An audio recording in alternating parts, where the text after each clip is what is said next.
देश में ईसाइयों के उत्पीड़न, ईसाई संस्थाओं को टारगेट कर हमला होने के आरोप वाली याचिका पर सुप्रीम कोर्ट ने केंद्रीय गृह मंत्रालय से इस संबंध में 4 हफ्ते में विस्तृत रिपोर्ट दायर करने को कहा है। कोर्ट ने केंद्रीय गृह मंत्रालय को उत्तर प्रदेश, हरियाणा, मध्य प्रदेश, कर्नाटक, छत्तीसगढ़, झारखंड और ओडिशा से ईसाई समुदाय के खिलाफ सांप्रदायिक हिंसा, गिरफ्तार किए गए लोगों की संख्या और जांच के चरण के बारे में डेटा एकत्रित करने का आदेश दिया। रिपोर्ट में ऐसी घटनाओं की संख्या, ऐसे मामलों में दर्ज एफआईआर, चार्जशीट, गिरफ्तारियों के बारे में बताने को कहा गया है।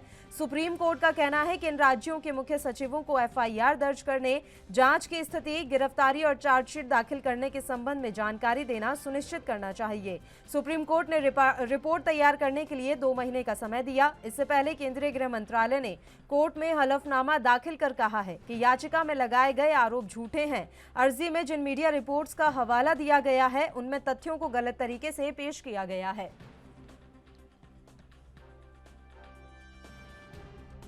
मैं बेनती करदा कि जिन्नी भी ਇਹਦੀ ਨਿੰਦਾ ਕੀਤੀ ਜਾਵੇ ਥੋੜੀ ਹੈ। बहुत ही माड़ी घटना वापरी।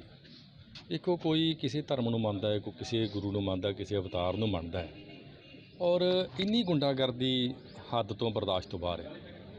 देखो मैं समझदा है कि ਜਿਹੜੇ ਸਾਡੇ ਸਤਿਕਾਰਯੋਗ ਮਰੀਮ ਜੀ ਨੇ ਉਹ ਹੱਦੋਂ ਵੱਧ ਸਤਿਕਾਰਤ ਨੇ ਈਸਾਈ ਧਰਮ ਦੇ ਵਿੱਚ ਤੇ ਤੋੜ ਭੰਨ ਕਰਕੇ ਸਿਰ ਲਾ ਕੇ ਲੈ ਜਾਣਾ ਬਹੁਤ ਸ਼ਰਮਿੰਦਗੀ ਵਾਲੀ ਗੱਲ, ਬਹੁਤ ਦੁੱਖ ਹੋਇਆ। ਔਰ ਮੈਂ ਇੱਕ ਬੇਨਤੀ ਕਰਨਾ ਚਾਹੁੰਦਾ ਕਿ ਐਡੀ ਵੱਡੀ ਘਟਨਾ ਵਾਪਰਨ ਤੋਂ ਬਾਅਦ ਸਾਡੇ ਅਕਾਲ ਤਖਤ ਸਾਹਿਬ ਦੇ ਜਥੇਦਾਰ ਨੂੰ ਇੱਥੇ ਆਉਣਾ ਚਾਹੀਦਾ ਸੀ।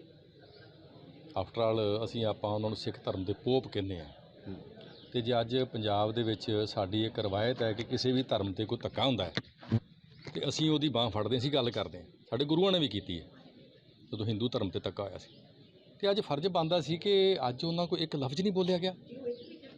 ਸਾਡੇ ਪੋਪ, ਸਾਡੇ ਮੁਖੀ ਅਕਾਲ ਤਖਤ ਸਾਹਿਬ ਦੇ ਅੱਜ ਇਹ ਗੁੰਡਾਗਰਦੀ ਹੋਵੇ ਕਿਸੇ ਚਰਚ ਵਿੱਚ ਤੇ ਉਹ ਕੋਈ ਲਫ਼ਜ਼ ਨਾ ਬੋਲਣ, ਉਹਨਾਂ ਦਾ ਫਰਜ਼ ਬਣਦਾ ਇੱਥੇ ਆਉਣਾ। ਸ਼੍ਰੋਮਣੀ ਗੁਰਦੁਆਰਾ ਪ੍ਰਬੰਧਕ ਕਮੇਟੀ ਦੇ ਪ੍ਰਧਾਨ ਦਾ ਫਰਜ਼ ਬਣਦਾ ਇੱਥੇ ਆਉਣਾ, ਉਹਨਾਂ ਨੂੰ ਆਉਣਾ ਚਾਹੀਦਾ ਸੀ। देखो ਅਸੀਂ ਜਿਹੜੀ ਕਨਵਰਸ਼ਨ ਦੀ ਗੱਲ ਕਰਦੇ ਹਾਂ ਕਿ ਕੋਈ ਜਬਰੀ ਧਰਮ ਪਰਿਵਰਤਨ, ਕੋਈ ਜਬਰੀ ਧਰਮ ਪਰਿਵਰਤਨ ਨਹੀਂ, ਅਸੀਂ ਆਪਣੇ ਫਰਜ਼ ਨਿਭਾਏ ਨੇ।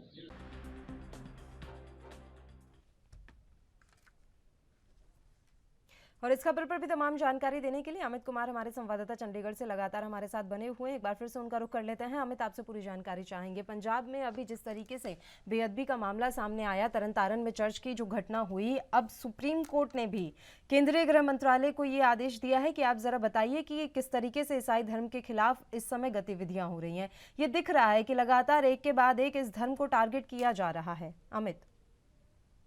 हाँ जी पल्लवी, बिल्कुल सही तौर पर बात करें कि ईसाई संस्थानों पर और पुजारियों पे जो लगातार हमले हो रहे हैं, इसको लेके बकायदा सुप्रीम कोर्ट ने गृह मंत्रालय से एक रिपोर्ट मांगी है। उस रिपोर्ट के लिए बकायदा 2 महीने का समय दिया गया और उस रिपोर्ट में डिटेल रिपोर्ट मांगी गई है कि सभी स्टेट्स के, अगर हम कहें कि चीफ सेक्रेटरी से रिपोर्ट मांगी गई है कि जो हमले हुए उनके ऊपर जो क्या क्या कार्रवाई हुई, जो एफआईआर दर्ज हुई है, जो रिपोर्ट फाइल की गई है, वो बारीकी से हर एक चीज की डिटेल मांगी गई है कि जांच की स्थिति कहां तक पहुंची, कौन कौन गिरफ्तार हुआ और क्या क्या चार्जशीट फाइल की गई है। तो इसकी बकायदा रिपोर्ट लेने के लिए गृह मंत्रालय को सुप्रीम कोर्ट ने ऑर्डर जारी किया। मतलब सीधे तौर पे कह सकते हैं कि केंद्र गृह मंत्रालय को ये कहा गया है सुप्रीम कोर्ट के द्वारा कि आप सभी स्टेट में जहां जहां पे हम कहें कि ईसाई संस्थानों पर और अगर हम कहें पुजारियों पे हमला हुआ है, कि उनके ऊपर जो हमले हुए हैं उनकी स्थिति में जो एफआईआर दर्ज हुई है या फिर जो कार्रवाई हुई है कि नहीं है, इसके ऊपर स्थिति बिल्कुल क्लियर करे और बकायदा चीफ सेक्रेटरी के जिस जिस स्टेट में हमला हुआ है वहां के चीफ सेक्रेटरी से उनकी रिपोर्ट मांगने को कहा गया।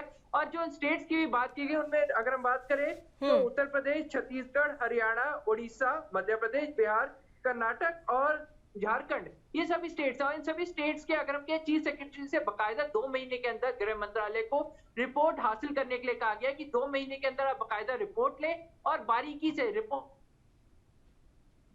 कि जो इंसिडेंट हुआ है, जो उसमें एफआईआर दर्ज हुई है, एफआईआर के बाद जो चार्जशीट फाइल की गई है और उसमें जिनके ऊपर कंप्लेंट दी गई थी क्या वो अरेस्ट हुए या नहीं, तो इन सभी चीजों की एक डिटेल रिपोर्ट मांगी गई है। और इसके लिए बकायदा टाइम बाउंड रिपोर्ट मांगी गई। बकायदा 2 महीने का समय दिया है कि एग्जैक्टली 2 महीने के अंदर आप ये रिपोर्ट सुप्रीम कोर्ट को दें या गृह मंत्रालय को मांगेंगे कि आपके पास 2 महीने में और आप ये रिपोर्ट हमें सबमिट करें ताकि एग्जैक्टली क्लियर हो सके कि जो अगर हम कहें कि ईसाई धर्म के ऊपर हमला हो रहा है वो क्लियर कट हो सके, क्या कोई कार्रवाई हो रही है या फिर नहीं।